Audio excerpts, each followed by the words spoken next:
இன்னைக்கு நாம துலாம் ராசிக்காரர்களுக்கு இந்த செல்வ நிலை எப்படி இருக்க போகுது, நீங்க என்ன மாதிரியான மாற்றங்களை செஞ்சா செல்வம் பெருகும் அப்படின்னு விரிவா பார்க்கலாம். துலாம் ராசியை பொறுத்த வரைக்கும் இந்த காலகட்டம் ரொம்பவே நன்றாகவே இருக்கு அப்படின்னு தான் சொல்லணும். குறிப்பா நீங்க தனித்து இயங்குறதை விட ஒரு பார்ட்னர்ஷிப் அல்லது உங்க வாழ்க்கை துணையோடு சேர்ந்து ஒரு பிசினஸ் தொடங்குறீங்கன்னா அதோட வளர்ச்சி ரொம்ப பிரமாண்டமா இருக்கும்.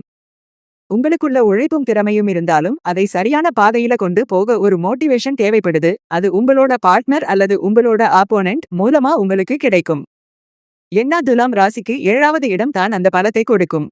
அவங்க மூலமா தான் நீங்க செட்டில் ஆகக்கூடிய அமைப்பும் இருக்கு.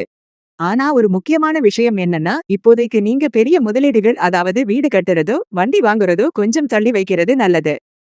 வர்ற அக்டோபர் மாசத்துக்கு அப்புறமா தான் உங்கள் ராசிநாதன் சுக்கிரன் ரொம்ப பலமாகிறார். அதுவரைக்கும் பிளானிங் மட்டும் பண்ணுங்க, செயல்ல இறங்குறதுக்கு நிதானம் ரொம்ப அவசியம். முக்கியமா துலாம் ராசிக்காரங்க உங்களோட வாக்கு, அதாவது நீங்க பேசுற வார்த்தைகள்ல ரொம்ப கவனமா இருக்கணும். வரக்கூடிய செல்வத்தையும் செழிப்பையும் நம்ம வார்த்தைகளே தடுத்துடக்கூடாது. அதனால யார்கிட்டையும் தேவையற்ற வாக்குவாதம் பண்ணாம அக்டோபர் வரைக்கும் பொறுமையா இருங்க. அதே போல பணம் பெரிய அளவுல வர்றதுக்கு வாய்ப்பு இருக்கு. ஆனா யாருக்கும் கடன் கொடுக்காதீங்க, கொடுத்தா திரும்ப வர்றது கஷ்டம். அக்டோபருக்கு அப்புறம் நீங்க எதை தொட்டாலும் அது உங்களுக்கு வெற்றியை தேடித்தரும்.